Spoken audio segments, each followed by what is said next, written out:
If this story is true, it is the stuff of legends.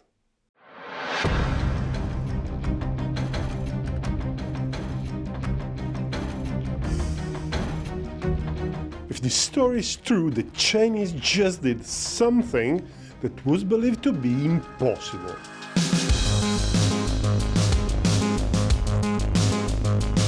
I have been long in doubt about whether discussing this incident, but I think that in the end there is enough evidence to make it at least plausible.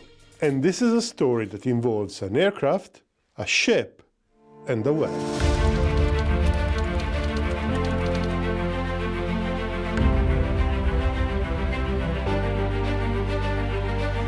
In August 2022, the Speaker of the US House of Representatives, Nancy Pelosi, flew to Taiwan for a historic visit. This sparked a period of heightened tensions between the United States and China. The Chinese actually started a series of military exercises in the area in reply to such an unprecedented high-profile visit. The US Armed Forces deployed a joint force to protect Pelosi's aircraft journey. 8 F-15s were deployed on patrol 50 nautical miles off Taiwan, assisted by 4 tankers. The USS Tripoli, the second of the America-class amphibious assault ships, was patrolling the waters between Taiwan and the Philippines with its F-35Bs. The Ronald Reagan Carrier Strike Group, a few days before, cancelled a visit to Vietnam to steam at flank speed to the Philippine Sea and be ready. The Boeing 737 transporting Pelosi did not fly a direct route, because coming from the west, it would have meant crossing the contested South China Sea. It took a long detour in Indonesian airspace, flying over Borneo and Celebes, and then turning north off the eastern coast of the Philippines. And finally, when the aircraft approached Taiwan at nighttime from the east, well, it just landed and nothing happened in a rather anticlimactic situation. As I said, the visit was very important, and at the time you could have read everything about it on Ground News, which is sponsoring this video. Ground News is a website and an app that gathers related articles from more than 50,000 sources around the world in one place. In fact, if I search for China, I have a page dedicated to the most recent stories. For example, this one. China tells car makers to pause investment in EU countries backing EV tariffs, Reuters reports. So this has been covered by 23 sources, which is a decent number, but if I look at the bias distribution, I realize that there is no left bias source covering this news. This is the reason why Ground News also has a feature like the blind spot, going to show you the stories that you won't be able to see if you consume media only from one side of the political spectrum. Ground News is very important for my research since I try to be as factual and unbiased as I can. Ground News is giving my viewers 50% off their Unlimited Access Vantage plan. This is their best deal of the year and it will only be available for a limited time. If you're already a subscriber, you can send Ground News as a gift for 50% off too. So make sure you use my link. I think Ground News is doing an important work and I hope you'll check them out. While Pelosi's flight was uneventfully reaching Taiwan, the Chinese were not sitting still. They obviously took the opportunity to gather intelligence about such a large deployment. In fact, they had airborne and naval intelligence assets in the area. And these assets, for the first time, noticed something unusual. In fact, the Americans, in this occurrence, abandoned a pretense of stealth. They saturated the flight area with electromagnetic radiation. In particular, the US Navy extensively used its jammers. It is reported that a Chinese AWACS in the area failed to pick up Pelosi's plane, which, being a 737 airliner, well, it wasn't exactly stealth. We are told by Chinese sources that this was considered a valuable lesson by the Chinese, and today we know it wasn't forgotten at all.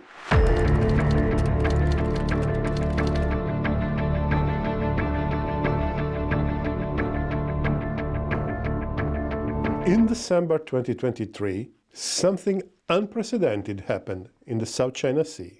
The Carl Vinson's carrier group was operating in the South China Sea, like often US carrier groups do. We don't know the exact area of the operation, but it was, well, inside these highly contested areas. Sensors were tracking a Chinese naval group in the same area. We don't know whether it was a carrier group, but it is more likely that it wasn't. The US picked up one of the ships detaching from the formation and moving south in the direction of the American carrier group.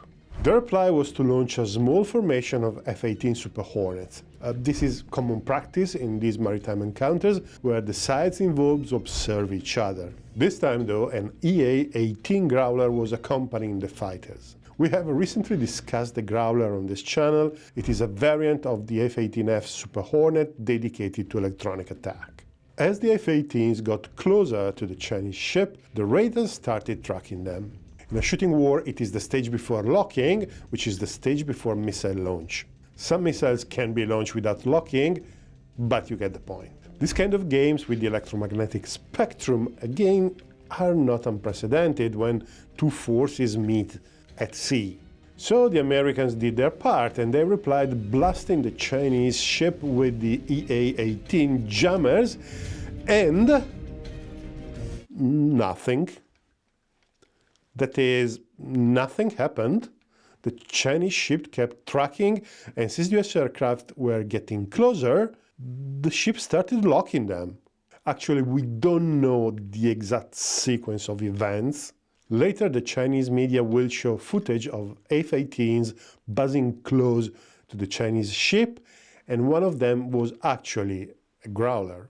Some other reports say that the Americans turned away when the Chinese opened the missiles launch hatches, which means that they were using some sort of T-pod to see it from afar. Otherwise, I don't understand how they would know. In any case, what you usually want to do is getting to the point of reading the ship hull number to fully identify the target.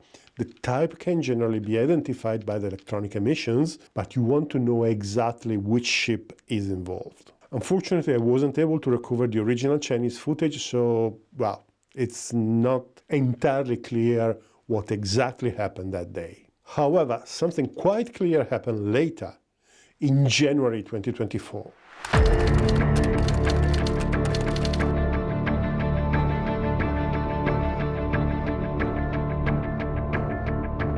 The Chinese ship involved in the incident turned out to be the Nanchang, pennant number 101, a Type 055 destroyer.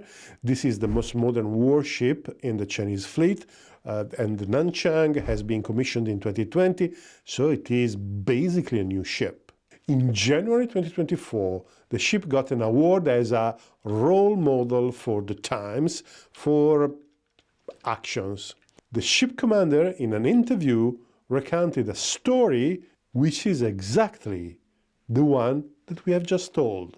And mind, this would be nothing terribly strange if it wasn't combined with other news. In late December 2023, the commander of the VAQ-136 got the axe due to the loss of confidence in the command ability. This would not be particularly strange. About 10 US naval commanders are removed on average every year. Point is, the VAQ-136 in December 2023 was the electronic attack squadron assigned to the Carl Vinson. It is a striking coincidence that its commander is removed after a Growler of the same squadron executed an electronic attack against a Chinese ship that was deemed ineffective. So we have the Chinese ship and the US commander, and they say that you need 3 coincidences to make a proof.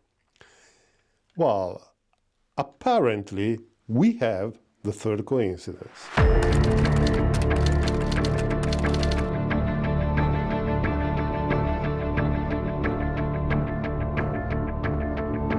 In July 2024, professors Liu Xiangfu and Li Zhujie, I hope, 2 academics working in one of the several planned schools, published a paper that shed some light on what happened in December 2023 in the South China Sea.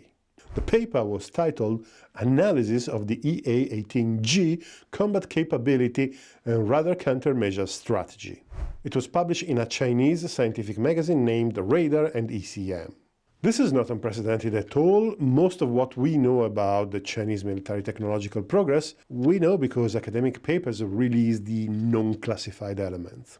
In the paper, the Chinese scientists describe what they call intelligent radars. What they're describing sounds like sensor fusion on steroids, where different radars with different features work together to create a battlespace picture. The steroid part is referred to a breakthrough in terms of brute computing power that can be embarked on a ship, compounded with the use of AI-trained models to discriminate targets and patterns. Okay, this doesn't sound exceedingly revolutionary. I bet that today everyone is working on it. However, it seems reasonable that to base your signal processing on AI, you need much more raw processing power than you would for traditional signal processing. But there is another breakthrough that is mentioned in the paper. It refers to the possibility to maintain jam-resistant, very robust, and very high-speed data communications between ships, forming a kill web. This seems to be nothing different from the network concept developed by the US, where every sensor, every weapon platform, every intelligent weapon, and every command are all nodes in different network layers. The purpose is to move on from linear kill chains to networked kill chains, much more difficult to disrupt. In the world of linear kill chains, one commander authorizes the launch of one missile that can be guided by only one ship against one target. In the world of the kill web, the sensing, the decision-making, the weapon, and the guidance can all be provided by different nodes on the network at different times and even change on the fly. This is something that we have discussed on the channel, and I invite you to have a look, because it's a very interesting subject. Anyway, for once you may say that the Chinese are copying, but I would rather focus on the fact that the Chinese now can do this too. We already knew that this cooperative engagement capability existed in the air domain, for example between the J-20 and the AWACS, and among J-20s, but now the Chinese Navy seems to have joined the party. And it seems that the EA-18 was a victim of this kill web. The commander of the Nanchang, interviewed in the occasion of the award, briefly told his version of the story. The ship left the formation and advanced ahead of the other ships when the EA-18 started to jam the ship systems, or some of the ship systems. Other ships could keep targeting the aircraft. Moreover, the Nanchang radars could soon see the Growler through the jamming and went back targeting it. Okay, what could we do with this story? First, I would say that the details seem quite credible. Many elements match. We do not have the American admitting the incident, as far as I know, but yeah, that's normal, I suppose. The dismissal of the commander of the VAQ-136 could be connected with the incident. Let's not forget that if all of this is true, the EA-18, with this aggressive behavior, might have given away some useful intelligence that it was not supposed to, probably justifying the disciplinary measure. I wonder what happened to the Growler crew. More in general, it is abundantly clear, if it was needed, how the Chinese are very quick in implementing changes and improvements, and they're rapidly eroding the American technology edge. Frankly, if I was a US Navy commander, I would really be concerned. So, thank you very much for watching this short video. Thank you very much for giving me your attention. And also, big thank you to all those who are supporting the channel on Patreon by being a member or by any other of the means available. You are absolute stars, and you are essential to this operation. And today there is also a GoFundMe, which is actually connected to a book that I'm trying to write. If you're interested, the link will be in the description below and on screen. So, this is the end. Thank you very much for watching, and see you next time.